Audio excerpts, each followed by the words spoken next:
Oke Nak, sebelum kita mulai menceritakan permasalahan Dwi, boleh Ibu tahu Dwi dari kelas mana? Ini dari kelas 86. Dari kelas 86. Oke, Dwi, boleh Dwi pernah ikut kegiatan bimbingan konseling? Enggak, Bu. Dwi tahu apa itu konseling? Baik, Ibu berikan sedikit penjabaran mengenai konselingnya, Nak ya. Iya, Bu. Bimbingan konseling itu ialah proses pemberian bantuan dari konselornya itu Ibu kepada konseli, konselingnya itu contohnya Dwi, untuk menyelesaikan masalahnya. Tapi di sini Ibu sebagai konselor tidak memberikan jalan keluar. Yang memutuskan jalan keluarnya itu Dwi. Jadi nanti selama proses konseling ini Dwi boleh mengungkapkan apa yang ada di hati Dwi, unek-unek yang ada di hati Dwi, bagaimana keadaan Dwi nanti, Dwi boleh cerita ke Ibu. Karena di dalam proses konseling ini Nak, ada asas kerahasiaan. Jadi apa yang Dwi ceritakan nanti ke Ibu akan menjadi rahasia kita berdua. Segala sesuatu yang kita bicarakan tidak akan muncul keluar. Satu lagi, asas kesukarelaan. Apakah Dwi datang kemari atas keinginan sendiri atau ada paksaan? Enggak, Bu, atas keinginan Dwi sendiri. Atas keinginan sendiri. Atau adakah guru bidang studi atau guru wali kelas Dwi menyarankan kemari? Ada, Bu. Oh, ada menyarankan kemari. Oke, baik Dwi. Kegiatan kita ini akan berlangsung selama kurang lebih 40 menit ya Nak ya. Dwi boleh menceritakan segala sesuatunya di forum kita ini, di kegiatan kita ini. Baik, Dwi silakan ceritakan ke Ibu apa yang menjadi permasalahanmu yang terberat Pak. Ini cerita, Bu, soal nilai Dwi saat belajar daring. Oke, Dwi ingin cerita mengenai nilai Dwi saat belajar daring.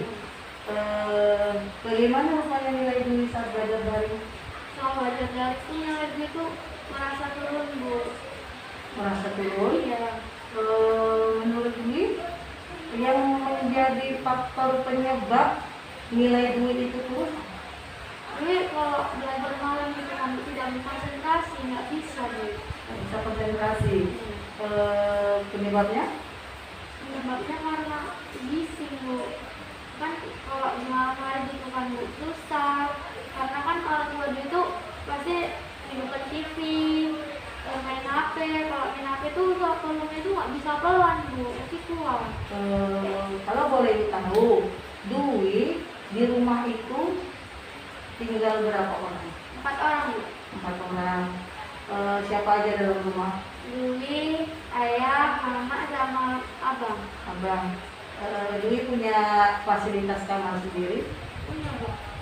Jadi saat Dwi belajar, Dwi lebih sering belajarnya di mana? Di kamar kah? Di ruang nonton kah? Belum makan, Bu. Karena di situ kan waktunya kita kumpul bareng gitu kan. Jadi disitulah Dwi waktu minta bantuan kepada mereka untuk mencari jawaban Dwi, Bu.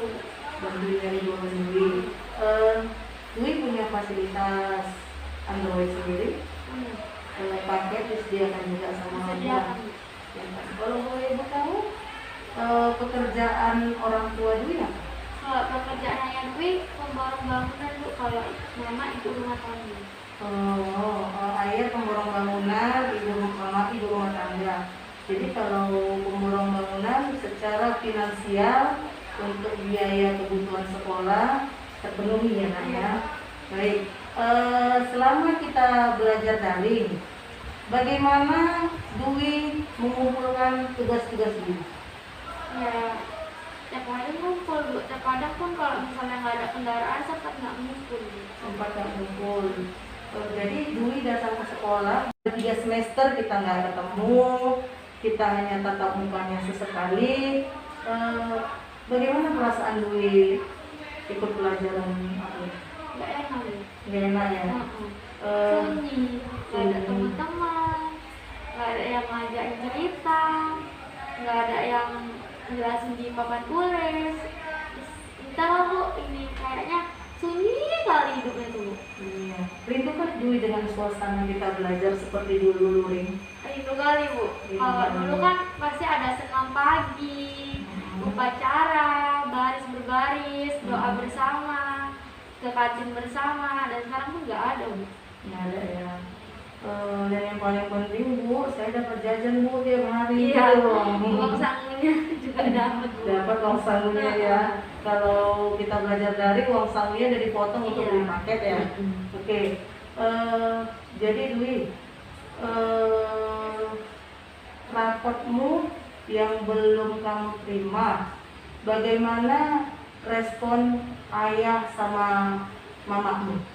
Ya, mereka kecewa Bu. Karena Kecewa. gini, mereka udah ngasih semua yang gue minta, pas setibanya bagi rapor gue nggak dapet rapor, kecewa Bu. Efek ke kamu ada nggak? Ya, Entah kamu dimarahin atau kamu kalau dimarahin bagaimana? sih, lumayan Bu. Cuman dinasehatin aja. Kayak kalau misalnya les, nanti kalau apa biar mama yang bayar, nanti gue pakai gitu. Ya biar kau dapet rapot, biar kau bisa pinter juga. Kata nanti kan kalau misalnya kau juara kan nilainya tuh diri sendiri untuk bekal masa depan nanti. Tapi nggak punya fasilitas MODU ya? Punya Bu. Sulit nggak belajar dengan aplikasi MODU? Sulit. Sulitnya gimana? Ya sulit karena kan kalau misalnya kita nggak daring kan nggak melalui aplikasi itu kan belum kebiasa kali Bu di MOD itu. MODU itu sejenis sama kayak aplikasi Zoom, Iya. Zoom Meeting dengan Google Meeting juga. Oh, berarti setiap Bu sendiri, Bu Murtirani mau menyampaikan materi, kita harus buka aplikasi, kita hadir seperti itu di situ. Ya enggak Bu, kita kan kalau misalnya Bu Mutirani sendiri ngirim tugas kan ngecek aja Bu, kita cuma Nengok di modunya. dia dulu. Nengok di modunya, dipoto, Iya. terus dikirimkan. Ya kalau udah kita bisa absen Bu. Absen di situ yang klik absen ya. Nanti kalau ini kan absennya kan di WA kan Bu, di WA grup lupa itu. Di absen. Jadi udah berapa banyak yang beli cicil? Ya, sebagian, tinggal sebagian lagi yang belum, sedikit lagi yang belum.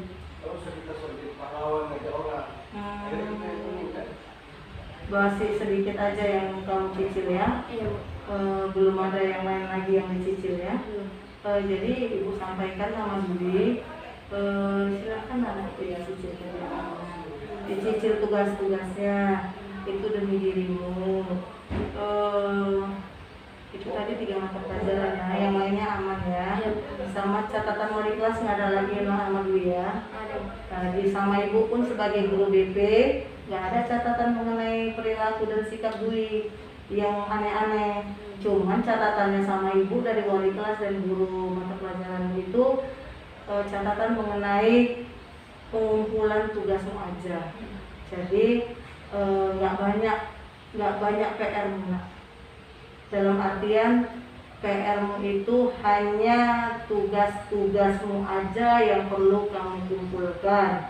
Selebihnya nggak ada. Dan ibu minta untuk ke depan, nanti kita ketemu di kelas 9, tetaplah catatan BP itu tidak ada. Iya Bu. Tetaplah bagus-bagus aja. Iya. Ya nak ya. Iya Bu. Selanjutnya untuk menutup kegiatan kita ini, menanyakan apa yang bisa disimpulkan dari kegiatan kita ini?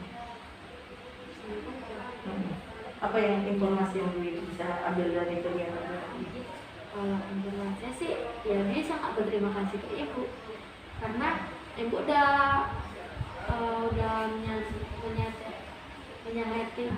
menasehati Dwi untuk terus belajar, percaya diri tanpa menyerah. Itulah Dwi tahu bahwasanya dia itu nggak boleh menyerah.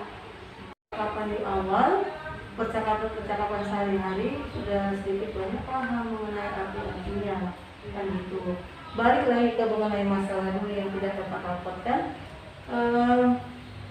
Kabar yang didapat dari kawan-kawan selama di kelas 8 itu lebih banyak Dwi mengakrabkan diri ke kawan selama pandemi ini atau lebih banyak menyendiri? Lebih banyak menyendiri ya. nggak pernah lagi berbau ketahuan ya. Nggak pernah Bu. Jadi yang digunakan di rumah sebagai fasilitas hiburan Ya cuma TikTok. handphone ya. Iya handphone. Penggunaan handphone. Jadi menurut setelah mendengar Dwi bercerita, menurut Ibu yang membuat Dwi malas belajar lah Ibu bilang ya, malas belajar ini karena memang sehingga Dwi tidak dapat rapor, kurang konsentrasi. Iya Bu. Dwi kurang bisa berkonsentrasi dalam belajar. Satu. Yang kedua, dalam penggunaan gadget handphone sehari-hari. Dalam penggunaan gadget dan handphone sehari-hari, bagaimana Dwi menggunakannya? Ya kalau malam gitu kan Bu, kalau malam udah untuk waktu daring gitu, waktu belajar. Kalau siang itu untuk bermain game online. Siang untuk main game online. Berapa total jam Dwi untuk bermain game online? Ya kalau totalnya sih dari jam 1 sampai jam 2 Bu. Nanti kan kalau jam 3 tuh waktunya tidur sampai jam 5. Nah kalau udah jam 5 ini mandi untuk sholat maghrib sampai isya Bu. Isya waktunya untuk daring. Nah selepas daring tuh Dwi bermain ini Bu. Media sosial. Iya. Oke, media sosial. Apa manfaat yang Dwi dapat dari media sosial yang Dwi ini Ya karena gunakan? Dwi bisa dapat informasi dengan cepat, dengan langsung gitu kan Bu. Kalau misalnya Dwi ngirim pesan gitu kan langsung, tidak payah mengirim password seperti dulu. Nah makanya itulah Dwi menyempatkan waktu untuk main itu seperti bermain WhatsApp, teleponan, sama TikTok. Oke. Tadi Dwi bilang kurang konsentrasi belajar di malam hari karena rame. Menurut Dwi lah, kira-kira kapan waktu yang tepat untuk belajar? Kalau waktu yang tepat sih Bu, subuh Bu. Nah, kalau memang Dwi tahu subuh, apa yang menjadi alasan Dwi memilih waktu yang tepat itu? Menurut si Dwi, waktu yang tepat itu pas subuh. Karena belum ada pikiran apapun Bu, masih jernih gitu. Jernih. Selanjutnya, Ya karena kan belum bangun semua Bu, belum ada keributan, jadi disitulah kayak waktunya berkonsentrasi gitu Bu. belum rame ya. Iya. Dwi pernah belajar subuh setelah dapat rapor, ini bagi rapor, Dwi nggak dapat rapor. Dwi pernah belajar subuh? Nggak pernah Bu. Belum pernah ya. Mungkin boleh nanti Dwi coba untuk belajar subuh sebelum subuh itu kan bangun jam 4 itu kan Dwi bisa Dwi bangun Dwi coba belajar di subuh hari biar pikirannya fresh, biar pikirannya tenang. Jadi kalau di rumah fasilitasmu untuk belajar bagaimana yang diberikan orang tuamu? Ya dikasih semua Bu, apa yang diminta langsung dikasih. Apa yang diminta dikasih, termasuk Nah, gitu. diberikan handphone sendiri, Iya Bu. Dwi sendiri, abang sendiri. Iya Bu. Handphone itu tidak dipegang siapa-siapa lah ya. Iya, Bu. Oke. Selanjutnya paket dan pulsa Dibelikan Bu. dibelikan. Berapa banyak dalam satu per bulan atau per minggu beli paket? Minimal 5 hari lah Bu. 5 hari ya, per 5 hari. Jadi totalitas satu bulan itu berapa lah paket beli? Kira-kira kalau 1 bulan gitu 1 GB Bu. Bawa 1 GB ya, bahkan lebih banyak duit paketnya daripada ibu. Bawa 1 GB ya. Karena gue kan main media sosial lagi Bu. Oh, main media sosial lagi. Nah, itu dia. Media sosial itulah yang membuat Dwi sulit berkonsentrasi. Jadi selama kita membicarakan ini tadi, dapatlah dia yang membuat Dwi sulit berkonsentrasi itu apa? Si media sosial. Menurut Dwi, setelah kita dapat penyebab Dwi sulit konsentrasi si media sosial, apa yang akan Dwi lakukan ke depannya? Ya, dia akan belajar lebih giat lagi Bu. Dia akan meninggalkan semua media sosial. Dia akan les untuk menggapai cita-cita dulu. Oke, bagaimana perasaannya setelah nyanyi? Udah agak lega Bu. Lega, senang ya? Iya Bu. Senang ya naknya. Oke Dwi, terima kasih kehadiran kamu di sini ya nak ya. Iya Bu. Kedepannya kalau ada apa-apa kamu boleh lagi ketemu dengan ibu, boleh hubungin ibu kalau emang nggak sempat ketemu sama ibu. boleh kamu telepon ibu dari WA atau dari Messenger, boleh untuk curhat dan konsultasi lagi ke ibu ya nak ya. Oke? Oke Bu. Oke, selamat siang. Ya, makasih ya Bu. Ya, jangan ngomong ya.